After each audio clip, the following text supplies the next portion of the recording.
ಮೋಡ ಕವಿದ ವಾತಾವರಣ ಎಷ್ಟು ಚೆನ್ನಾಗಿದೆ ಅಂದರೆ ಏನು ಕರೆಕ್ಟಾಗಿ ರಿಲೀಸ್ ಮಾಡಿದ್ದಾರೆ ಅಂದರೆ ನಿಜವಾಗ್ಲೂ ಹೊರಗಡೆ ಮೋಡ ಕವಿದ ವಾತಾವರಣ. ಆದರೆ ಥಿಯೇಟ್ರಲ್ಲಿ ನಿಜವಾಗ್ಲೂ ಒಂದು ಒಳ್ಳೆ ಮಳೆ ಬರುತ್ತೆ, ಯಾವುದಕ್ಕೂ ಬರ ಇಲ್ಲ ಅನ್ನೋದನ್ನು ಭಾಳ ಸೂಕ್ಷ್ಮವಾಗಿ ಭಾಳ ಕರೆಕ್ಟಾಗಿ ಆ್ಯಪ್ಟಾಗಿ ನೋಡಿ. ಮಳೆ ಅಂತಿದ್ದಂಗೆ ಬರ ಇರಲ್ಲ ಅಂತ ಅನ್ನೋದಕ್ಕೆ ಸೇಮ್ ಥಿಯೇಟ್ರಲ್ಲಿ ಒಂದು ಮಳೆ ಬರೆಸ್ತಾರೆ. ಎಲ್ಲ ಬರವನ್ನು ಅಂದರೆ ಯಾವುದೇ ಥರದ ಯಾವುದೇ ಆಸ್ಪೆಕ್ಟಲ್ಲಿ ನಾನು ಹೇಳ್ತಾ ಇರೋದು, ಮ್ಯೂಸಿಕ್ ಆಗಿರ್ಬೋದು, ನಟನಟಿಯರ ಪರ್ಫಾರ್ಮೆನ್ಸಸ್ ಆಗಿರ್ಬೋದು, ಫೋಟೋಗ್ರಫಿ ಆಗಿರ್ಬೋದು, ಕತೆ ಹೇಳುವ ವಿಧಾನ ಆಗಿರ್ಬೋದು, ಇದೆಲ್ಲದಕ್ಕೂ ಯಾವುದಕ್ಕೂ ಬರ ಇಲ್ಲ ಅಂತ ಅನ್ನೋದನ್ನು ಮೋಡ ಕವಿದ ವಾತಾವರಣ ಅನ್ನೋದು ಸಿನಿಮಾದ ಮುಖಾಂತರ. ನಾನು ಸುನಿ ಅವ್ರ ವಿಚಾರಕ್ಕೆ ಅಂತಂದಾಗ ಸುನಿ ಇಸಮ್ ಅಂತೇಳಿ ನಾನು ಆ್ಯಕ್ಚುಲಿ ವರ್ಡ್ ದೊಡ್ಡದು, ಬಟ್ ಎಸ್ ಸುನಿ ಅವರ ಇಸಮ್ಮಲ್ಲಿ ಭಾಳ ದಿವಸ ಆಗಿತ್ತು ಒಂದು ಸಿನಿಮಾ ಬಂದು. ಅವತಾರ ಪುರುಷ ಸಿನಿಮಾ ಮಾಡ್ತೀವಿ, ಅವತಾರ ಪುರುಷ 1 and 2. ಅದೆರಡೂ ಕೂಡ ನನ್ನ ಮತ್ತು ಅವರ ಇಬ್ರಿಗೂ ಹೊಸ ಜಗತ್ತನ್ನು ಎಂಟ್ರಿ ಮಾಡ್ತೀವಿ ನಾವು. ಬಟ್ ನಾನು ಅವಾಗ ಹೇಳ್ತಾಯಿದ್ದೆ, ನಾನು ಸುನಿ ನಿಮ್ಮ ಸ್ಟೈಲಿಂದು ಒಂದು ಕಥೆ ನಾನು ಫ್ಯಾನ್, ಅದಕ್ಕೆ ಈ ಥರದೊಂದು ಮಾಡೋಣ, ಹಂಗೇನೋ ಮಾಡೋಣ, ಹಿಂಗೇನೋ ಮಾಡೋಣ ಅಂತ ಅನ್ನೋವಂಥದ್ದು. ಬಟ್ ನಿಜಕ್ಕೂ ಭಾಳ ದಿವಸದ ನಂತರ ಸುನಿ ಅವರ ತನವಿರುವಂಥ ಒಂದು ಸಿನಿಮಾ ಮೋಡ ಕವಿದ ವಾತಾವರಣದಲ್ಲಿ ಬಂದಿದೆ ಅಂತಂದರೆ ನಾನು ನಿಜಕ್ಕೂ ಅವ್ರ ತನದ ಸಿನಿಮಾ ಇದೆಯಲ್ಲ ಅದಕ್ಕೆ ಫ್ಯಾನ್. ನಾನು ಹೇಳ್ತಾ ಇರ್ತೀನಿ, ಇಲ್ಲಿ ಹೊಸದಾಗಿ ಹೇಳೋವಂಥದ್ದೇನಲ್ಲ, ಮತ್ತೆ ಹೇಳ್ತಾ ಇರ್ತೀನಿ ಅವ್ರಿಗೆ. ನಿಜಕ್ಕೂ ನನ್ನ ಥರದ ಭಾಳಷ್ಟು ಅಭಿಮಾನಿಗಳನ್ನು ಹೊಂದಿದ್ದಾರೆ. ಅವ್ರುಗಳಿಗೆ ಈ ಸಿನಿಮಾ ನಿಜಕ್ಕೂ ಭಾಳ ಆ್ಯಕ್ಟ್, ಅವ್ರಿಗೆ ಈ ಸಿನಿಮಾ ಭಾಳ ಆ್ಯಕ್ಟ್. ಒಂದು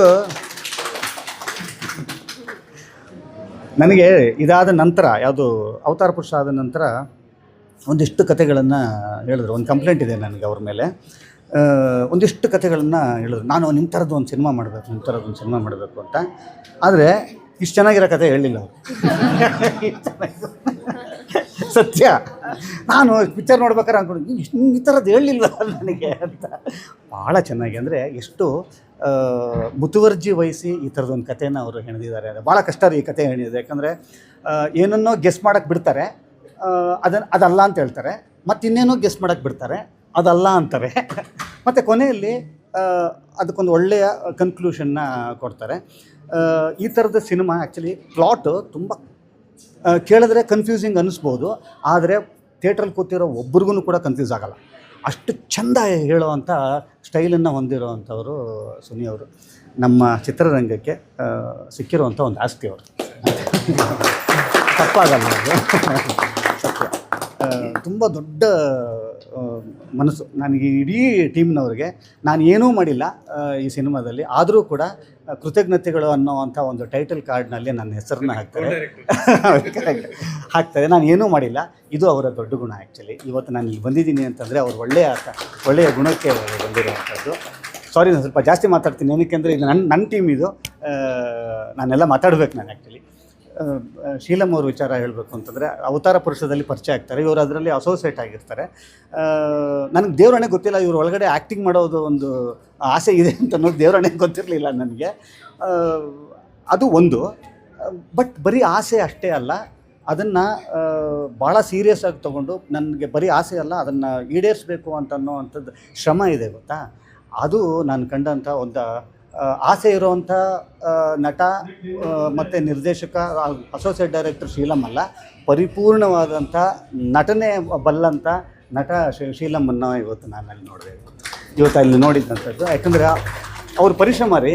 ನನಗೆ ಒಂದಿಷ್ಟು ಸಿನಿಮಾಗಳನ್ನು ನೋಡಿದ್ದಾರೆ, ಒಂದಿಷ್ಟು ಸಿನಿಮಾಗಳಲ್ಲಿ ಕೆಲಸ ಮಾಡಿದ್ದಾರೆ, ಅದೆಲ್ಲದರ ಪರಿಶ್ರಮ ಇವತ್ತು ತೆರೆ ಮೇಲೆ ಮೂಡಿ ಬಂದಿದೆ. ಇದರೊಟ್ಟಿಗೆ ನನಗೆ ಖುಷಿಯಾಗಿದ್ದೇನು ಅಂತಂತಂದರೆ, ಕನ್ನಡ ಚಿತ್ರರಂಗಕ್ಕೆ ಒಬ್ಬ ನಿರ್ದೇಶಕನ ಜೊತೆಯಲ್ಲಿ ಒಬ್ಬ ನಟ ಇವತ್ತು ಒಬ್ಬ ಹೀರೋ ಬಂದಿದ್ದಾನೆ ಅಂತಂದರೆ ತಪ್ಪಾಗಲ್ಲ. ಇದರ ಮುಖಾಂತರ ಒಂದು ಕನ್ನಡ ಚಿತ್ರರಂಗಕ್ಕೆ ಒಂದು ಪ್ರಾಮಿಸಿಂಗ್ ಆ್ಯಕ್ಟರ್, ಹೀರೋ ಬಂದಿದ್ದಾರೆ ಅಂತನ್ನುವಂಥದ್ದು. ಮತ್ತು ಈ ಸಿನಿಮಾದ ನಟಿಯರ ವಿಚಾರಕ್ಕೆ ಅಂತ ಹೇಳಿದಾಗ ಮೋಕ್ಷ ಅವರು ಇಡೀ ಸಿನಿಮಾವನ್ನು ತಮ್ಮ ಹೆಗಲ ಮೇಲೆ ಹಾಕ್ಕೊಂಡಿರುವಂಥದ್ದು. ನಾನು ಆವಾಗಲೇ ಹೇಳಿದೆ, ಅದನ್ನು ಸಿಕ್ಕಾಪಟ್ಟೆ ಕಷ್ಟ ಇದು. ನಾನು ಹೇಳಿದ್ರೆ ತುಂಬ ಸ್ಪಾಯ್ಲರ್ ಆಗಿಬಿಡುತ್ತೆ. ಒಂದು ವಿಚಾರ ಏನೇ ಹೇಳಕ್ಕೆ ಬಂದ್ರೂ ಈ ಸಿನಿಮಾದ ಯಾವುದೋ ಒಂದು ಟ್ವಿಸ್ಟನ್ನು ಬಿಟ್ಕೊಟ್ಬಿಟ್ಟೆ ಅನ್ನೋ ಅಂಥದ್ದು.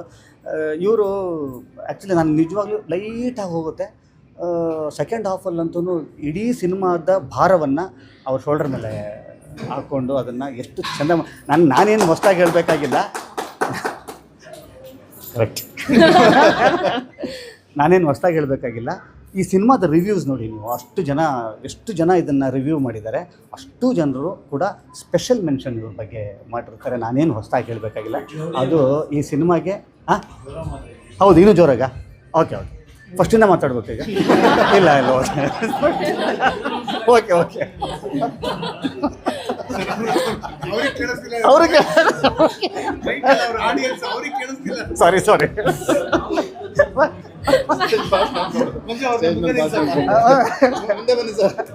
ಮುಂದೆ ಬನ್ನಿ.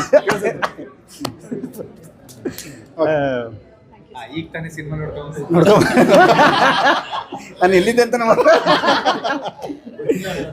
ಸಾತ್ವಿಕ್ ಅವರು, ನಾನು ಅವ್ರ ಮೊದಲನೇ ಸಿನಿಮಾದಿಂದ, ನಾನೇನು ಇವಾಗ ಹೇಳಬೇಕು ಅಂತಲ್ಲ, ನಾನು ಅವ್ರ ಮೊದಲನೇ ಸಿನಿಮಾದಿಂದನೂ ಕೂಡ ಅವರ ಡೆಡಿಕೇಶನ್ ಬಗ್ಗೆ ನಾನು ಅವ್ರಿಗೆ ಹೇಳ್ತಾ ಇರ್ತೀನಿ, ಯಾವಾಗಲೂ ಹೇಳ್ತಾ ಇರ್ತೀನಿ ರೀ.